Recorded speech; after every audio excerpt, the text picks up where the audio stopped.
Okay, so just a few words about myself. My name is Ottavio. I'm actually Deputy Director at Badenoch Clark. I have 8 years of experience in headhunting, and I work specifically in digital and technology industries. Now, let me share with you that I'm very glad to be here. I already know some of you personally. I already worked with some of you, and thanks for this. And in particular, I really hope that this presentation will be helpful for all of you today, and for your business, of course. Lorenzo asked me to squeeze, to zip in just 1 hour a lot of arguments, tons of arguments. It was a very tough job, but I tried to do my best. And we will go through 5 main topics today. The first is why HR is essential. And we will have a testimony from Tony Zappala. He's a partner from Highland Europe. For example, I think you know him. They invested, for example, in Yux, Net-a-Porter, or Shopfully, etc. Then the second point will be some common HR mistakes. And in particular, we will try to quantify their impact, the impact of these mistakes on your business. Then we will talk about how an effective recruitment is conducted, or at least should be conducted. Fourth point, we will go to the S-curve, describe it briefly, but moreover, talk about how the S-curve and the stage of maturity of your company shapes your hiring needs. And we will have 2 company cases, 2 short clips. The first one will be from Supermercato 24. Funny things is that Supermercato 24 last year was seated here, right here, because they were one of the 15 scale-up companies selected by Scaleup. So I really appreciate to involve them right now. And the second company case will be Shopfully, one of the best examples in Italy of digital scale-ups in maturity phase.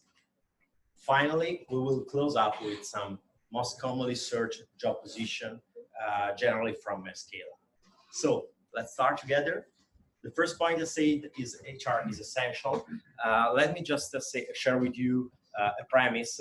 That is that it's pretty easy to understand why HR is crucial, is essential for a huge corporation, a huge successful corporation, such as, for example, Amazon. They have HR directors, several HR people, etc.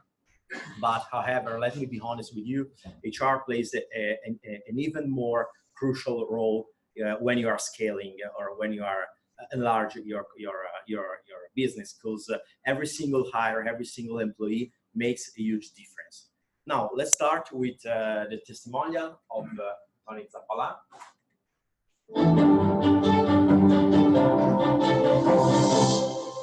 Good morning. So a quick intro to kick things off. I'm Tony Zappala, and partner at Highland Europe. We invest in growth stage tech companies, and since founding the firm in 2012, we've invested in over 30 businesses in Europe and the Americas.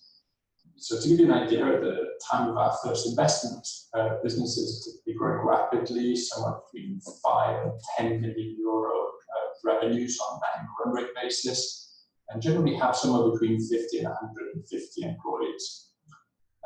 Coincidentally, it's also at the time when often they decided they need somebody to run HR, because they put more and more emphasis and understand this is a key part of the business.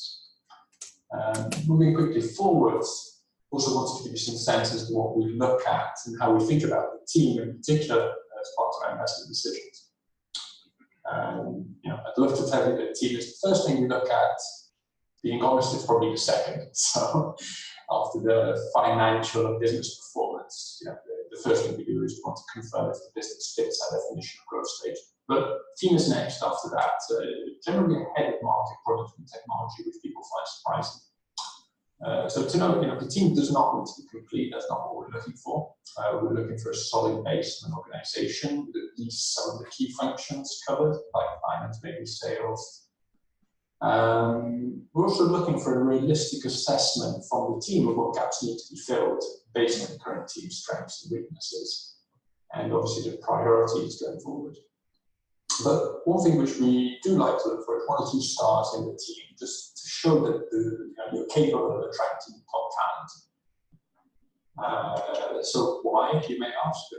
Probably obvious, but The first thing is that scale-ups are by definition scaling. So while we love scrappy founders, where everybody's rolling up their sleeves and doing a little bit of everything, learning on the job, that's great in the startup phase. But once you've gone beyond the product market fit and you're running at full pace, you're scaling the business, there's just no time to reinvent the wheel on every decision.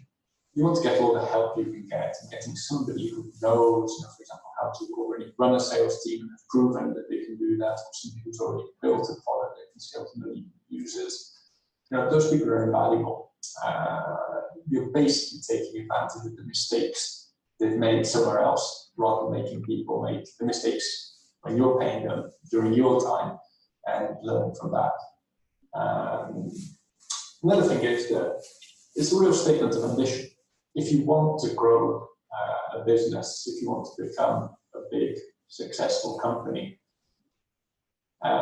you need to learn how to delegate to the founding team. You need to be able to focus on where you have the greatest impact on the business. The self-awareness of knowing this and the willingness to bring in people who are better than you at at their specific function is critical. You also need to delegate and allow them to do their job. And it's definitely a transition from the startup phase into something which is not easy to master, but because at the startup phase, the founder's ability and determination to be part of everything, to know everything that is going on, and micromanage is often critical. But scaling up, you need to move beyond that, and scaling not only the business, but scaling personally, to be able to continue growing the business and not running out and not hitting a brick wall at a certain scale. And finally, just from my perspective, hiring great talent is actually a really positive signal for investors. So just think about it from my perspective. I can meet your company and you introduce me to one of your great new hires. So she might be a really experienced executive. She's worked in a few well-known firms, where I can talk to ex-colleagues who rave about how good she was. So I can get double validation that this is a high-quality person. She knows the industry. She has made a very informed decision not to go for maybe a higher salary in a big, established, boring company, but to join you. And probably at a lower salary, looking for the value of the equity of what you're building, believing in the project. It's great signal, it's great diligence that for me that she's done her diligence and chosen to put everything that she, all her energy in working with you and making your company successful. And it's also a great validation from that the team is able to tell the story and attract top talent. And I think that can be applied in the same way to attracting good customers, building a team, retaining. So yeah, hiring is pretty important. Thank you.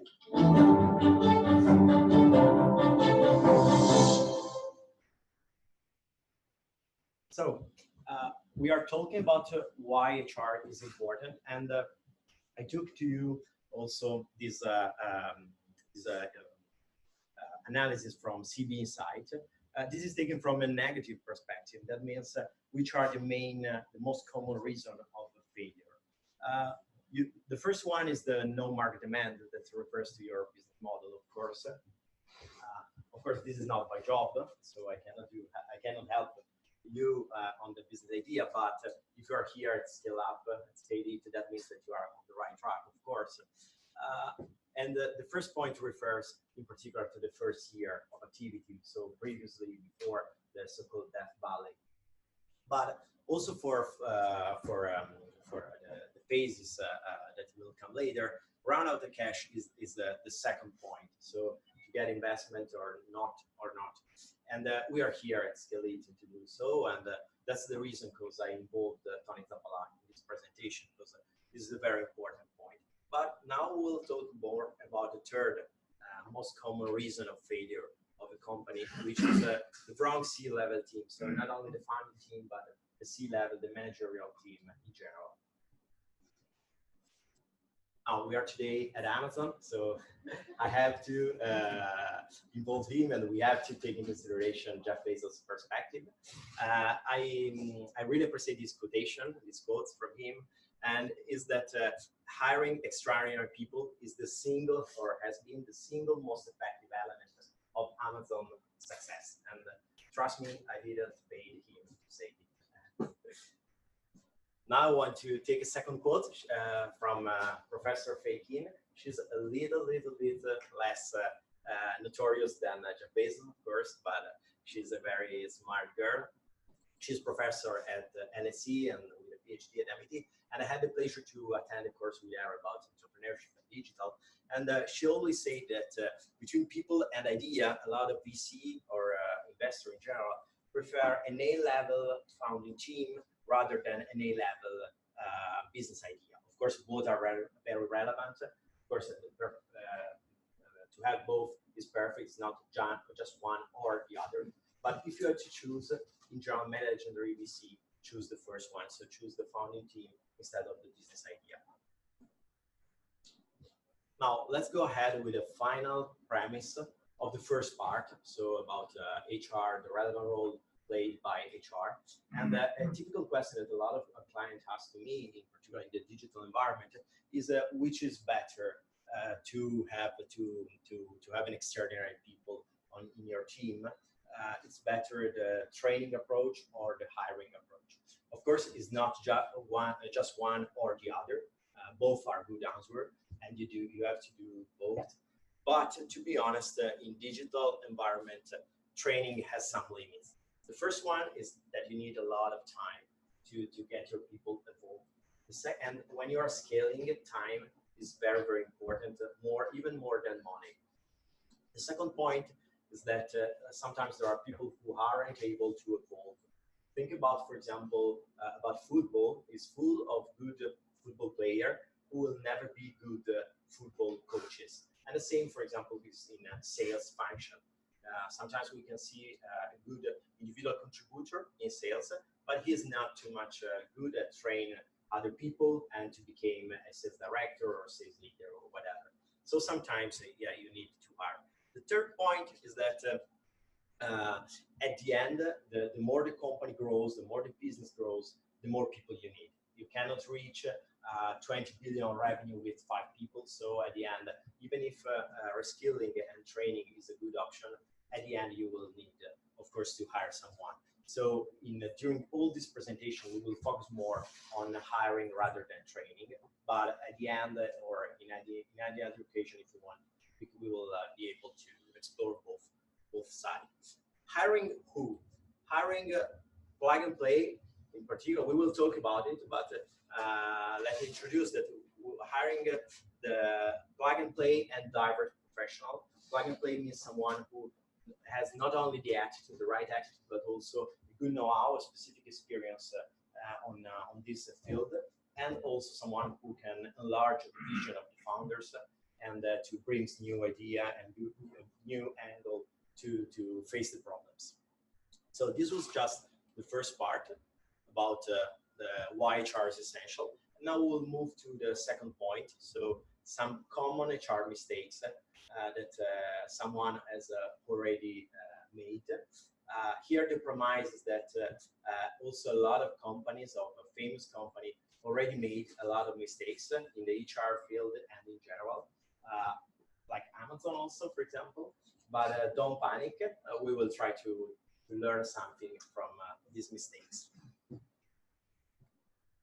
So I took this analysis from the CEO and co-founder of CV Inside again, and it summarizes some of the most typical mistakes that you can do, or a lot of companies have made in HR. The first one is no HR planning. Such for everything, you need to plan your action. You need to have some vision, and hiring someone like from yesterday is obviously not a good solution, even in HR.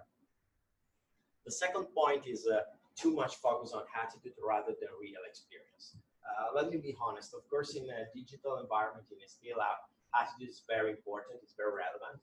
It's mandatory. But however, if you hire someone with good attitude and also who is already skilled and with a strong know-how, it will help you to scale faster. So sometimes it's not just talking about how to scale, but it's scale quickly and faster. And of course, to train someone, as we said before, requires a lot of time, and sometimes you don't have it. So the point is to have a good balance between both. Then no strong HR experience or knowledge. HR is such every other type of jobs. You need experience, and you need to do it a lot of times to become a little bit more accurate on your job. And so again, my suggestion as for example, so Claudio said before, is to at one point hire someone who is very strong on it, has a strong experience. For example, in the first slide I shared with you the numbers of interview I've done during these first 8 years. Actually, I've done more than 6,000 interviews. And of course, trust me, right now I'm a little bit more accurate than, for example, after 50 or 60, like 7 years ago or 8 years ago. Then limited recruitment channels is one of the other bias, typical bias. Sometimes someone said that it's not enough to look for friends of your employee. In particular, because while you are scaling, while you are founding a team, in general, you start from people who are similar to you. You study together, and you have some passion together, and you decide to found the company together. But when you are trying to scale, what you need is diversity, is to enlarge your business and your vision with cross-functional skills, which are sometimes different from yours. And finally, expecting too much from LinkedIn, and we will explore it right now. So LinkedIn, first of all, is a very useful tool. Why? Because of course it's fast, it's aligned to the digital world, it's cheaper or free, it depends from the version you use. And so let me say that it's a good but partial, open, of course, CV database. We use a lot. Let me say, for example, that as a Badenoch Clark, we are the first client in Italy, the #1 client in Italy of LinkedIn. So we absolutely appreciate it. But unfortunately, it's not the solution for at least these 3 points. The first one is that you still need a specific HR experience. Let me read with you this example. Reading the civil code, the Italian civil code, is not enough to become a lawyer or a good lawyer. The second point is that considering Italian environment, actually 1 out of 3 employed people are actually on LinkedIn. So it's such a, if Lorenzo would like to define the best scale up here, just focusing on 5 instead of 15 scale ups company. So that's a huge problem, huge limit. And then there are 3.5 million of fake profiles on LinkedIn. That is a very big problem for LinkedIn. They have 3 offices just focusing on to solve this problem. One in New Delhi, one in London, and one in New York. It's pretty similar to the fake news problem for Facebook, for example. Plus, this is pretty close to the so-called LinkedIn effect. I've seen a meme 2 days ago. Those memes about the LinkedIn effect. Yeah. This one, yeah. Great. We didn't talk before. But yeah, this is a typical example, I think, like almost of you have already seen this. It's the example, for example, of Julia. She's a normal sales executive, but on LinkedIn, she's a global sales team leader, business development manager, lead generation expert, and so on. Of course, if you base your recruitment on this information, you will find, of course, not the right candidates. So now I'd like to do with you a quick survey and ask to you how many of you feel guilty at least one time of at least one of these 5 points. Yeah, by everyone. I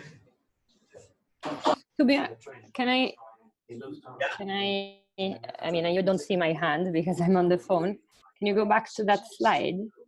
Yeah, which one? The 5 common HR mistakes. Okay. So I would argue that actually these are not even one of my problems.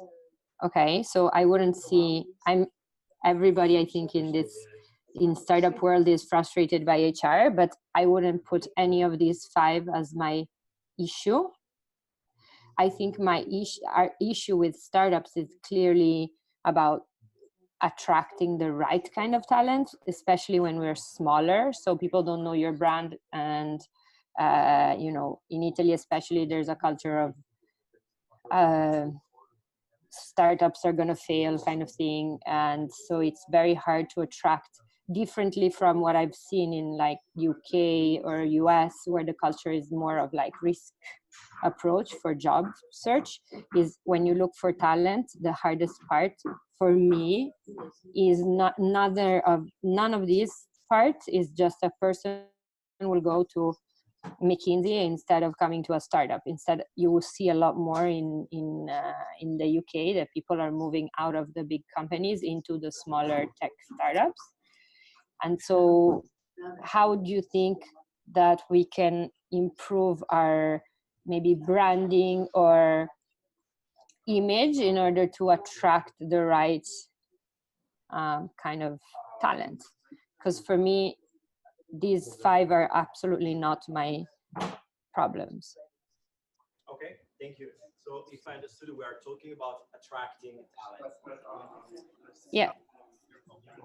Yeah, first of all, the premise, these of course are not all the typical problems or mistakes or issues you have to face. And this is not my analysis, it's the CP Insight analysis. So these are the most common. But of course, there are several more, such as, for example, attracting, in particular in the early stage of growth, is pretty typical. I can share with you some personal suggestions. One is, of course, to strengthen the relationship, build relationship with universities. A lot of times I've seen clients or company that I work for have success from in attracting, building strong relationship with the main universities, such as, for example, I don't know, Milano, Bocconi, Politecnico. It depends from your specific need. And so to go to bring them when they are young, at least in terms of brand awareness.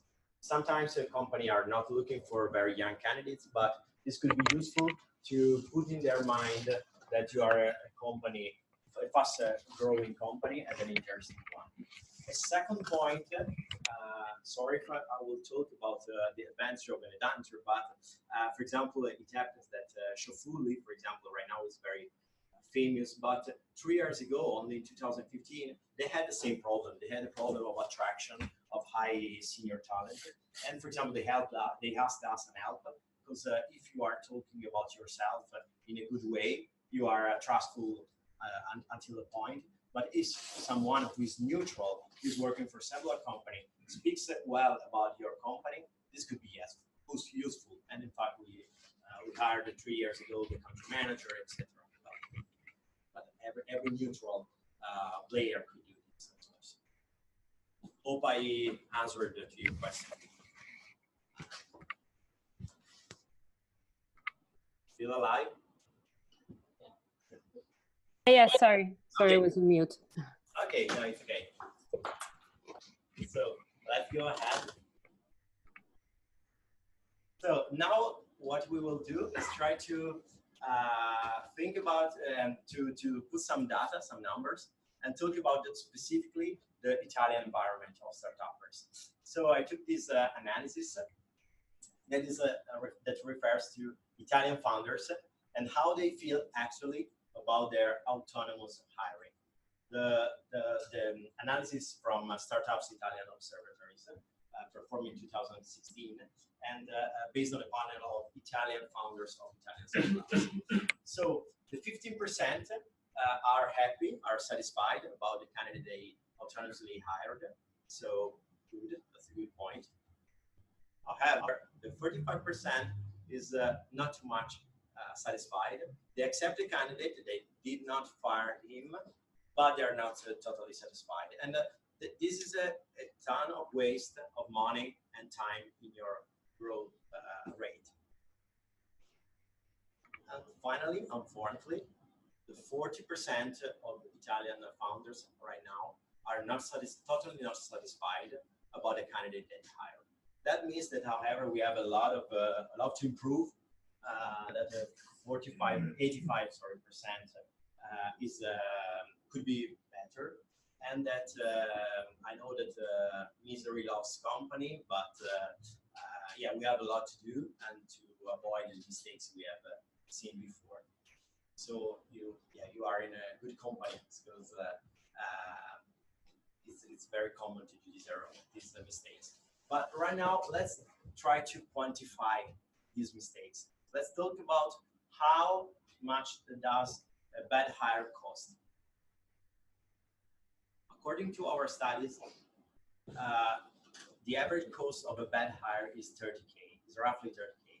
Of course, it's an average. It can be even the double or even bigger if you are talking about a C-level position with, I don't know, 100K of base salary. But generally speaking, it's a minimum of 30K. Why? Because you have to consider your recruiting, the first recruiting, the basic training, plus of course the trainer's salary, some instruments such as, for example, a PC, phone desk, etc. The salary, I say, if you're talking about someone who is earning 100K, at least 6 months will be 50, so just an average. But your time, again, which is a very precious resource for you, and the new recruitment process. And hopefully that will be just once, and there will be not a vicious cycle of continuously recruiting. However, it can be even bigger. We consider 60K in two specific cases. The first case is a salesperson, and the second case is a managerial role cross-function. Why these two scenarios are particularly critical? The first one, so sales candidates, because apart from the car, for example, but the main point is that you have to consider the loss of the business and the comparison between a good candidate and the worst you hired. So the loss of the business at least makes your cost from 30 to 60. And another point is that if we are talking about managerial role, we have to consider the bad impact on your team. Imagine this scenario: you hire a manager, you present to your team a new middle manager between you and the team, and after 6 months you decide to fire that manager. Of course, this makes you unprofessional. This looks you unprofessional or ineffective, and that will have a bad impact on your team and all the team we're talking about. So, mistakes in HR, as said, are frequent and are very dangerous for your business. Now, let's go to a positive part of the speech. So let's talk about how effective recruitment is conducted, or should be conducted at least, in Italy or abroad, of course. We are talking about process, so it's the same everywhere. So first of all is a structured and methodical process with 10 steps. The first one is the target industry analysis. So of course, experience helps you to do it better. And there are some techniques, but it's easy to understand that you have to start from an analysis of the industry that you are targeting in terms of the candidates you are looking for. Then there is a specific candidate analysis. Of course, soft plus hard skill.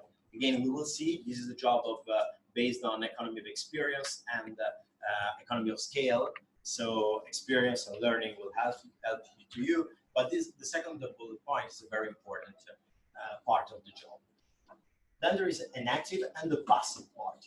Active means a couple of things. The first one is the network of your HR manager or your HR director or your headhunter, depends if you're doing it internally or externally. But first of all, the network, the top candidates he or she already knows, it's a valuable asset for the recruitment.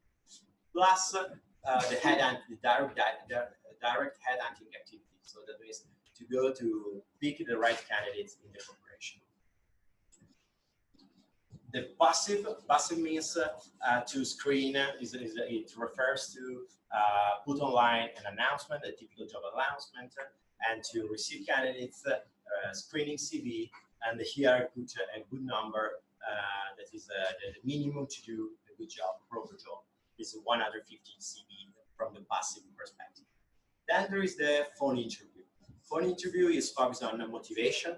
It's roughly 30 minutes, and it's focused on motivation and basic skill. Of course, you need to go deep, but it's a first screening that can help you to pass from 70 to 40.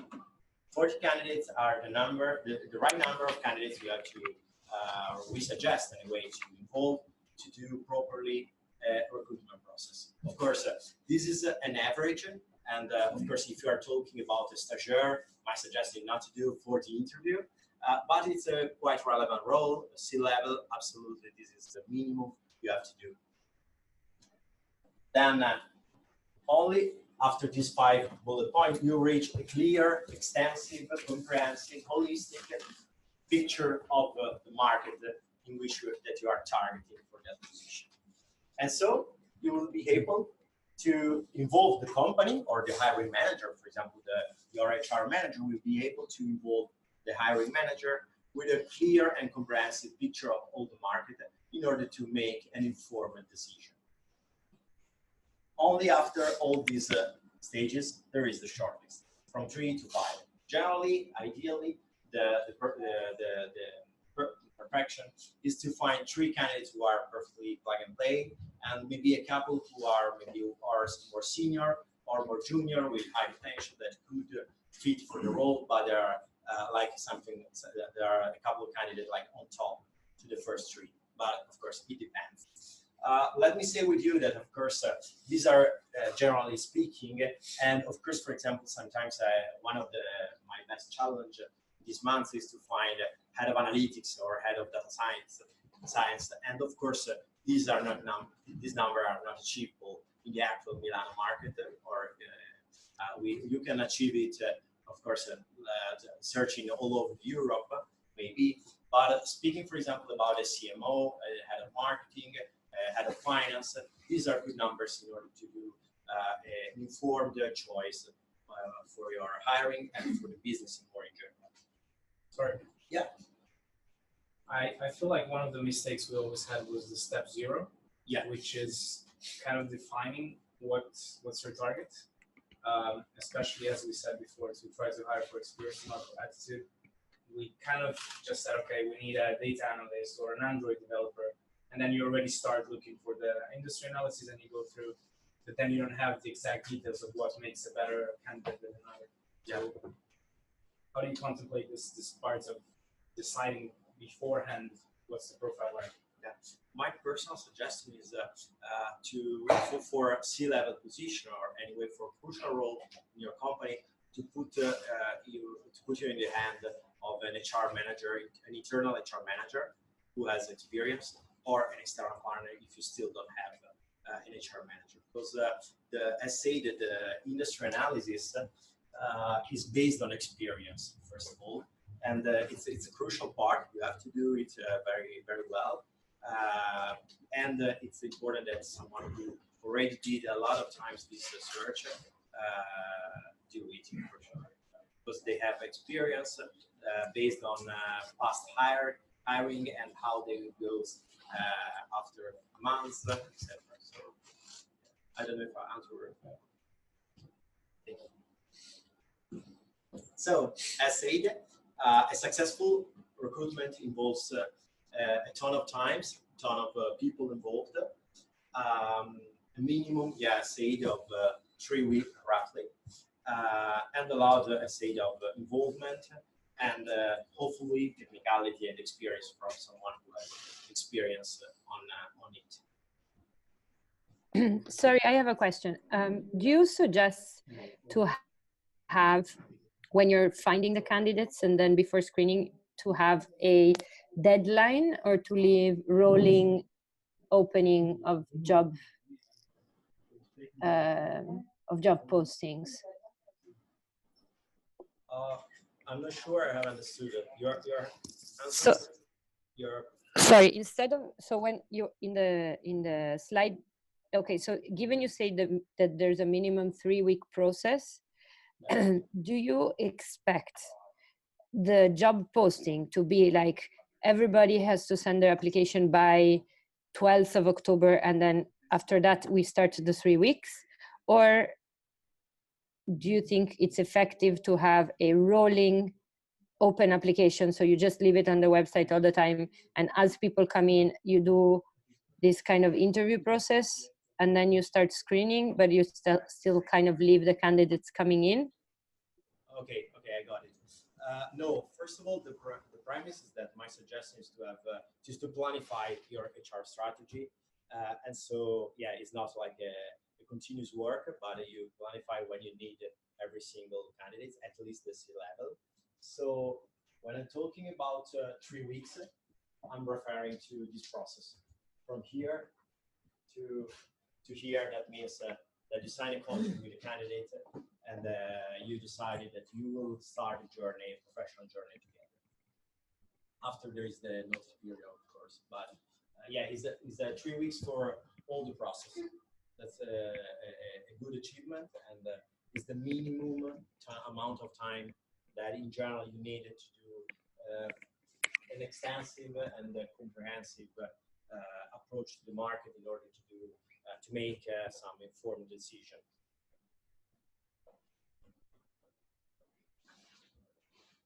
Okay.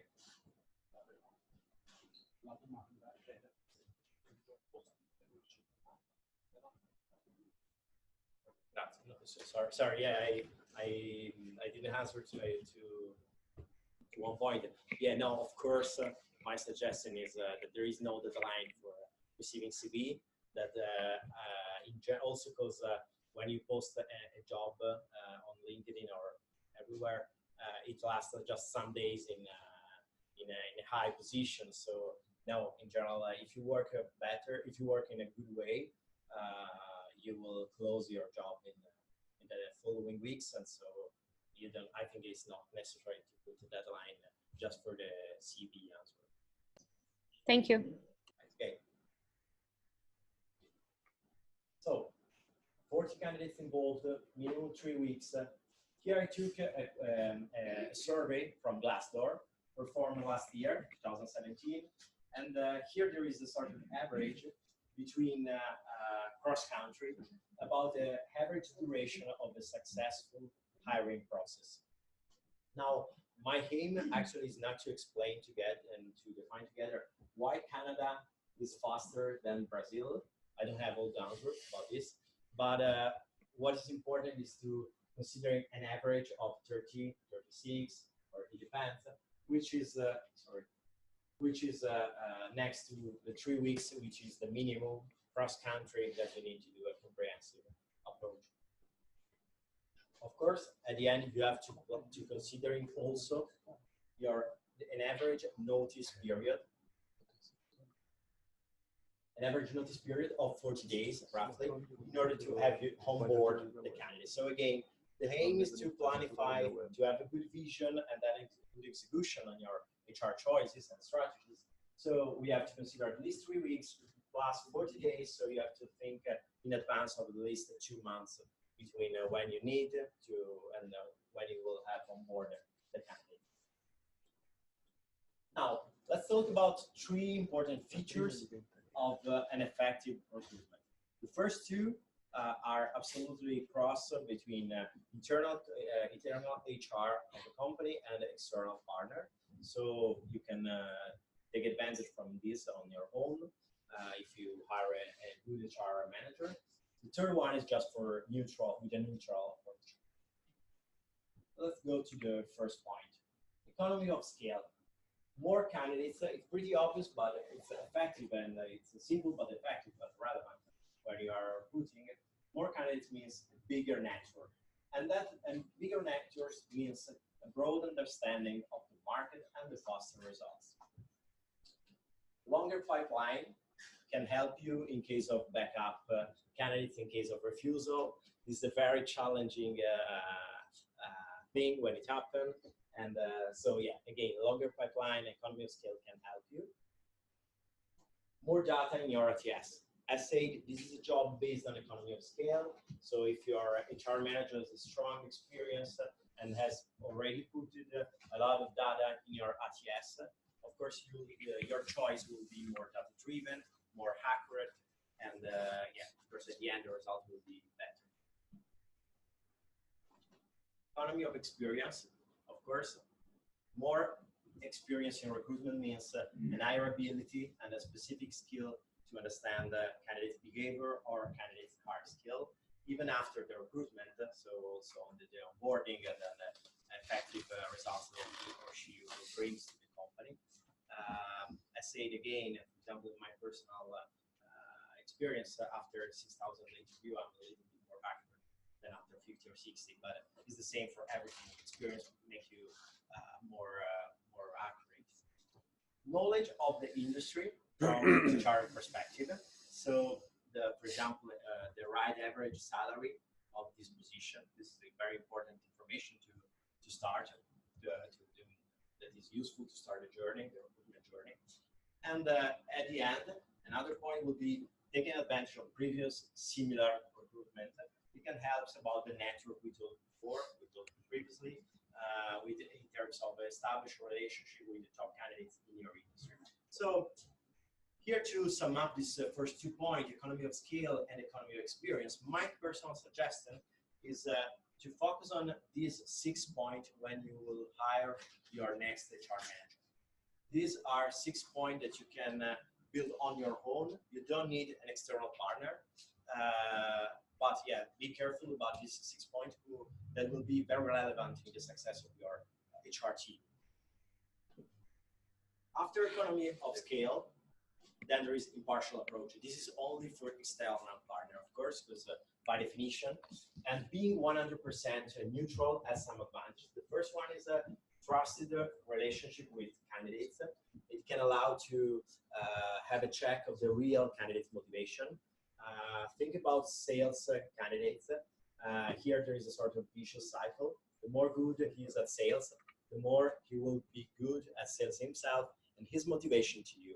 He has a lot of information about you. You know, he or she knows your brand, and so will blend his motivation, his hope for his career in terms of something which is similar to what you can offer to him, but sometimes it's not true. So a neutral approach and external approach can help. Objective evaluation of candidates for sure, and then a blind recruitment or a direct mapping of competitive chart. Let's go to an example of another industry. For example, consider Coca-Cola, that has the need of have a map, a perfect mapping of the chart of Pepsi. Of course, HR of Coca-Cola cannot call every single candidate to say, "Hi, I'm Coca-Cola. I'm interested in your organizational chart. I'm thinking about something to change in my organization, and I need more information about you, or I want to know you," because they will start to know each other. And you don't want to expose your brand to this type of attack to Pepsi in this case. So sometimes the company can ask, a lot of times it happens that they ask an external partner to do all the recruitment in a blinded approach, and just at the end, only to the finalists, to the 2, 3, or just 1 candidate to do show off of the brand we are representing. Now, let's go to the 4th point, how the S-curve shapes your hiring needs. S-curve, I think every one of you already knows it. Here there is that valley, something next to it, to this point. So there is there are 3 main stages: early stage, scale up, and then maturity. As said, I asked to a couple of clients of mine to to record a short video, a short clip, in order to share with you some tips they learned during this year. The first company is Supermercato 24, and as said, it's very interesting to hear something from them, because last year they were selected for Scale Up. So I really hope, I don't know, next year there will be one of yours here in the clip. And we will have Federico Sargenti, the CEO, and then Shafuli, representing the maturity stage, so the later phase. Both of them will have the clip from the CEO of Supermercato 24, Federico Sargenti, and then we'll have a clip from the global HR director of Shopfully. And both of them will share with us some teachings and insights from their HR experience. So let's do it quickly.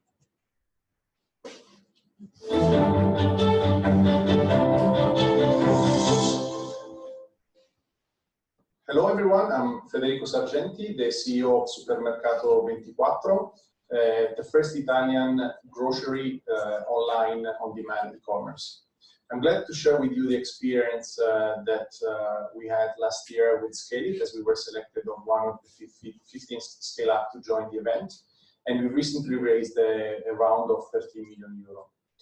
We are a fast-paced company, scale-up, launched in 2014. Over the past 3 years, we managed to sign important deals with grocery retailers, and we are now active in more than 23 cities.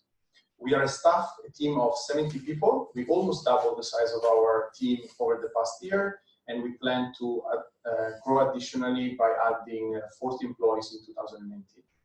We are a very complex platform, and we are constantly searching for different profiles in different areas, such as marketing, business development, logistics and operation, and of course on the tech side by looking for product managers, developers, data analysts, and data science. Over the past year, we had to structure ourselves. So initially, we didn't have an HR team. So we were managing the interviews by leveraging our network. And the interview process was entirely managed by the hiring managers. Over the past months, as the team grew, we structured by hiring a senior HR manager and a dedicated recruiter that is helping us in scaling the team and looking for best talents. What we do use is a mix of network, our channels, we join tech events and business events to build our brand also for hiring purpose.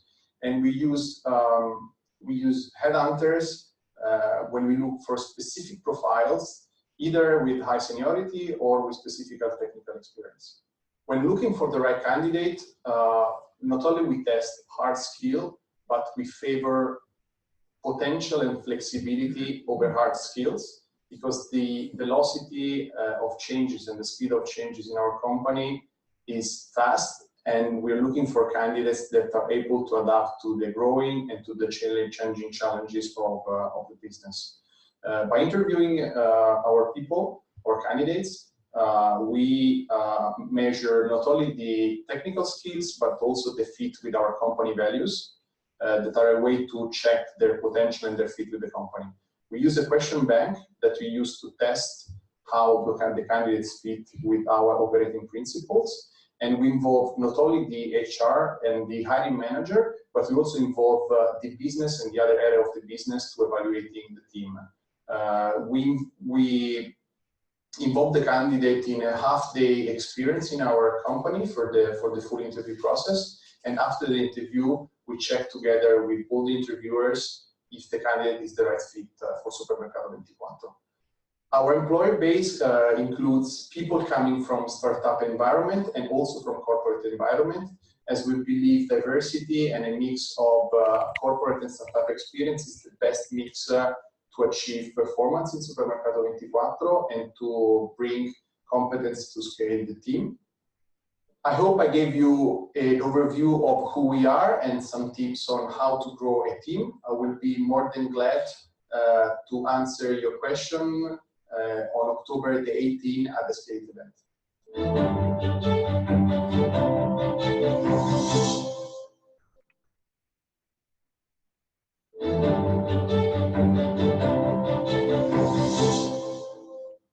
Hi everybody, my name is Paolo Gargiulo and I'm the Global HR Director at Shopfully International Group. Shopfully is the leading drive-to-store and shopper marketing platform, targeting millions of shoppers in the last mile between planning and purchasing in physical stores.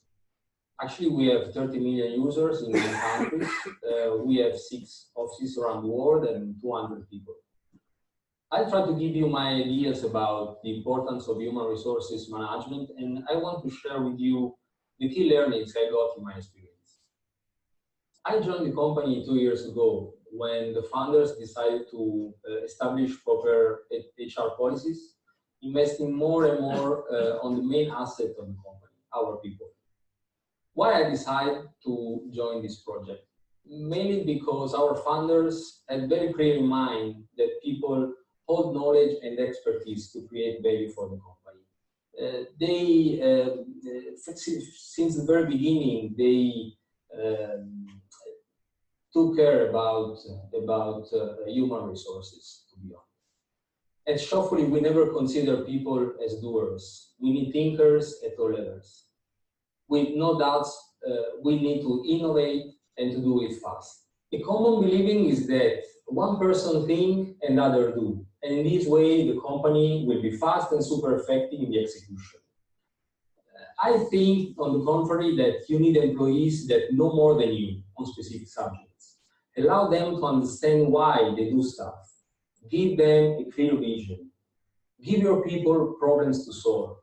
To be highly engaged, our people need purpose, mastery, and autonomy. Bear in mind that traditional notions of management are great if you want compliance, but if you want engagement, self-direction works better. Give priority to the quality of your employees rather than the quantity. With this in mind, we have defined our culture and the way of working that fosters our cultural principles. So it's important that then to define the way of working as much as to train your people to behave accordingly. During a feedback session, I've been told by a team leader that the training received have given to the person the right understanding about the value of the position he holds. Take care about your team providing training. Training can be delivered in different ways. It can be training on the job, mentorship, joining conferences. It's not just traditional training. Furthermore, HR must be a partner for the business. So we need to deeply understand the business model and the needs to achieve our objectives. We continuously challenge our leaders, raising the bar on the expectations about their people. Here, the recruitment process is a crucial aspect of our job. We must serve the business recruiting the best people in the shortest time possible. To do so, we prefer to work with an open pipeline on the most critical positions. And here, the partnership with the excellent headhunters makes the difference. I advise to choose someone that is focused and know very well your industry. Having common understanding of our needs, the headhunters can even help us to get the right decisions. So bear in mind that we have problems to solve with no standard solutions.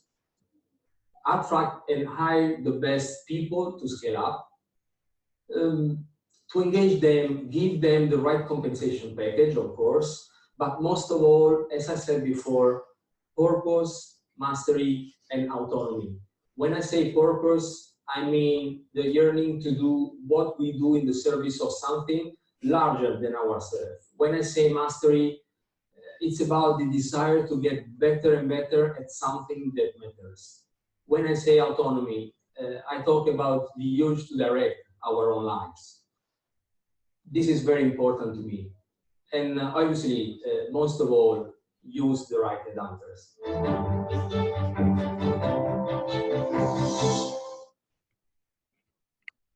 Said it just because I helped him during his career, placing him in Shopfully, and so he was obliged to say this. So yeah, we took some advice from Supermercato 24 and Shopfully, and right now or later or in the following days, I will be more than glad to share with you some advice according to non-disclosure agreement. Actually, I have managed 4 positions for Supermercato 24 and 25 for Shopfully. So feel free to ask me if you are interested in those models and some hiring tips about this 2 specific project. And in particular, here there is a sort of call for action for you, an opportunity. There will be on October the 18th, of course, at the Scale It main event, there will be an HR panel, and I'm glad to moderate it. And there will be in person both Paolo and Federico.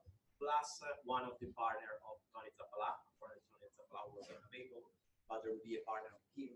So we will do a short panel on HR, and you are able to send to me your question if you have a specific one or relevant one about this type of project, and if relevant, we will use it to organize, to moderate the panel, and they will answer in person directly to your specific question. Now, we close up very quickly with the last part.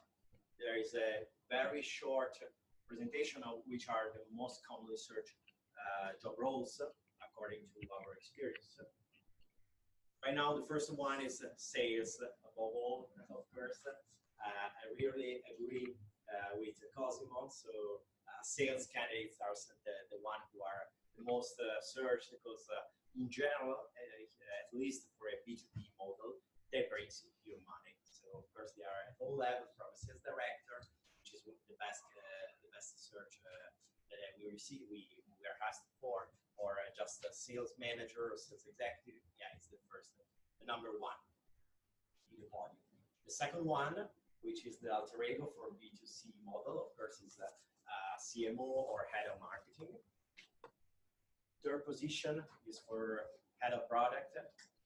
And the number 4, as said, head of analytics or head of data sciences. Number 3 and number 4 are actually the most trending position that the company has to us. And of course, number 5 is the country manager role. We are talking about scaling. We are talking about a larger business abroad in other countries. And so, of course, a relevant role is the country manager, or someone who is the leader, the head of internationalization. Of course, other relevant roles are the CFO, CTO, EHR, etc. So thank you for this time together. I really hope this presentation was helpful for you, and I'm totally available to you for free advice or to go deep on some of these points. So thank you. Yeah. What's the difference between sales and the BD business development? What again? What's the difference between the business development and sales? Business development and sales. Development and sales. Yeah, just more or less the same. Absolutely, they are close to. Generally speaking, we refer to sales department or for example, the sales director who is the responsible for all sales activities, sometimes commercial plus marketing even, if you are in the early stage phases. When we are talking about business development, we only talk specifically about someone who enlarges business and enlarges the pie of your business. So just contacting new clients, partners. Oh, it's okay. It's a pleasure. The sales is more short-time related, yeah, and the business usually generates revenues after 1 year, 2 years. Originally. Thank you. Okay, thanks.